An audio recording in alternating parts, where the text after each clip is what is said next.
ভাই 500 টাকা দাও।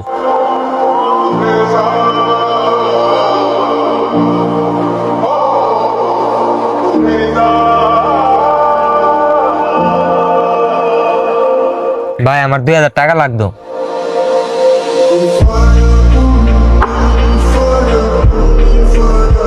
বন্ধু খারাপ কেন কিছু কইবে? তুই না বলে অসুস্থ, তোর ভাই কালকে তোর কথা কই আমার 5000 টাকা নিছে। কস কি? হ্যাঁ। আমার তো 5000 টাকা নিছে। আচ্ছা তুই যা, ব্যাপারটা আমি দেখতাছি। আচ্ছা এবারে দুই গুণ উড়াই, দুই গুণ আরে না। উঠবো, এটা দুই গুণ উঠবো। আরো ফিরবো।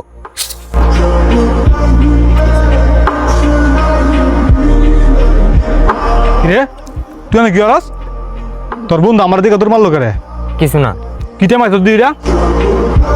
কিছু না, দে কিছু না। দে আমার দে। কি রে তুই কি আমার তো টিয়া নিয়ে মোবাইলে কেস তুনো খেলস? এই দিন দেয়ার লাগে তোরে মানুষ করছি, তোরে কি পড়াশোনা করাইছি? আমার রক্তের ধরা গ্রামের টিহা দা, তুই ক্যাসিনো খেলস? আমার ভুল হয়ে গেছে গা, এই বন্ধু বান্ধবের সাথে মিশতে মিশতে কোন সময় এইসব খেলা শিখাই গেছি, আর জীবনে করতাম না, এই যে কানে ধরছি। আচ্ছা তুই যেহেতু তোর ভুলটা বুঝতে পারছস, তাহলে আজকের পর থেকে আর এগুলা খেলিস না। কারণ আমি চাই তুই ভালো করে পড়াশোনা কর, পড়াশোনা কইরা ভালো একটা চাকরি কর, চাকরি কইরা আমার কষ্টটা তুই কমা গেছো, দুই ভাই মিলে যাতে সুন্দর কইরা সংসারটা চালাইতে পারি। আরে চল বাসায় চল।